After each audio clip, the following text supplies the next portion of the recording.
C'est pas parce que je t'aime mieux. Il dit, c'est pas mal ça.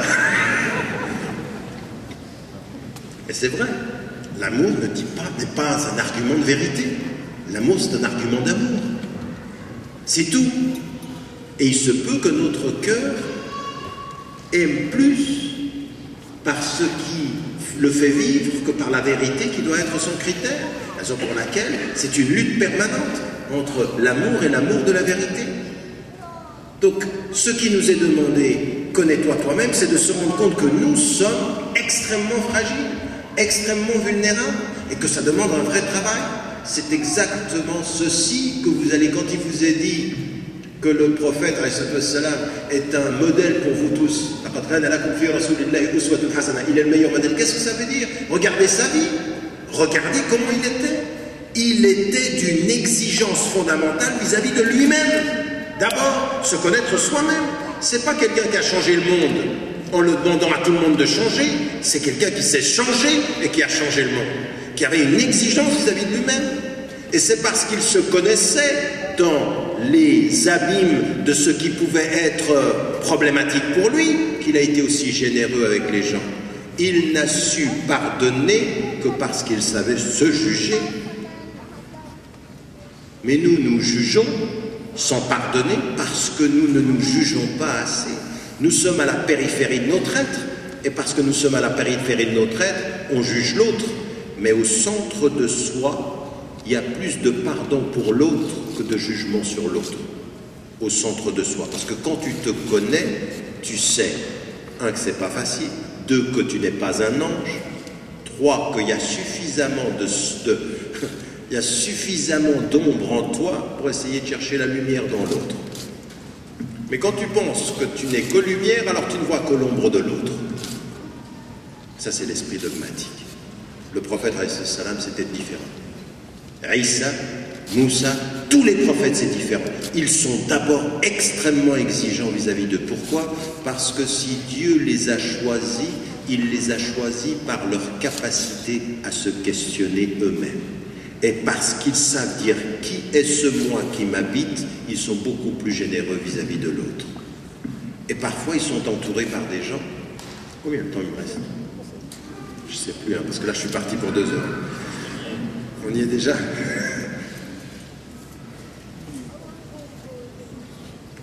Donc, j'en ai pour une demi-heure. Non, je plaisante. Non, je vais prendre 5-10 minutes. Égyptienne.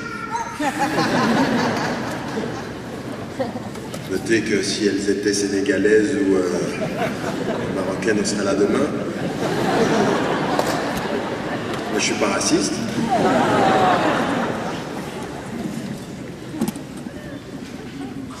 Qu'est-ce que je disais? Sérieusement, je disais quoi?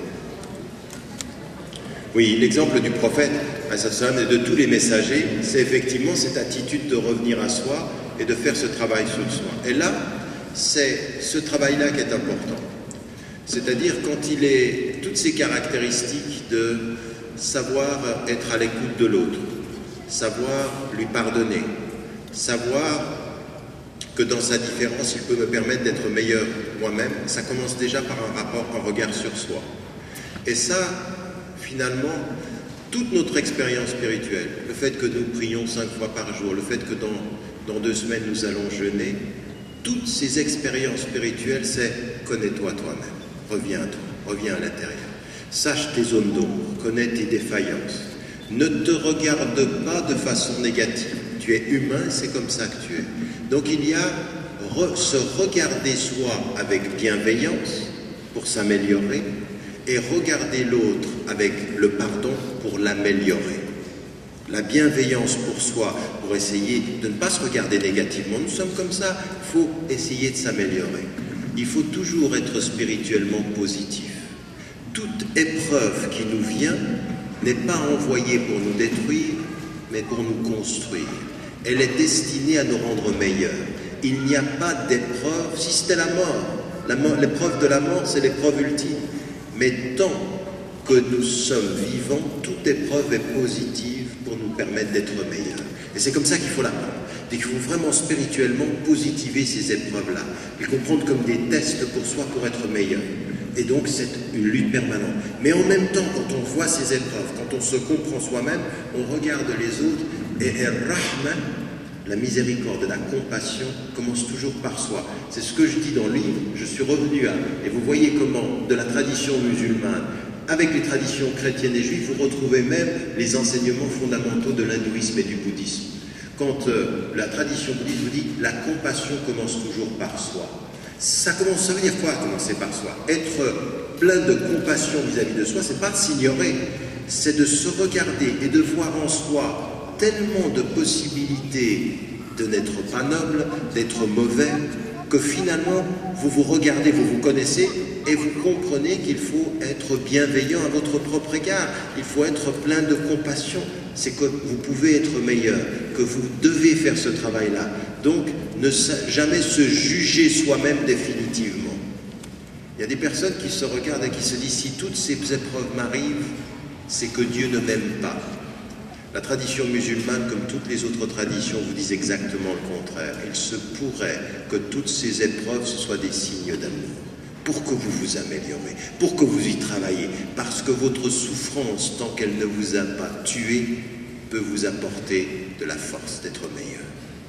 Oui, ce que disait également Nietzsche, ce qui ne vous tue pas vous rend plus fort. Oui, jusqu'au moment ultime, ça peut vous rendre plus fort. Donc il faut travailler, donc avec un travail positif sur soi.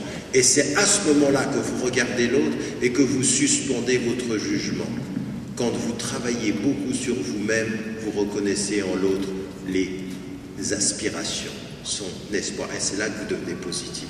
Donc il est beaucoup plus facile de juger à la périphérie, quand vous n'êtes pas dans un travail sur vous-même, que quand vous êtes dans un travail sur vous-même, vous travaillez sur l'essentiel.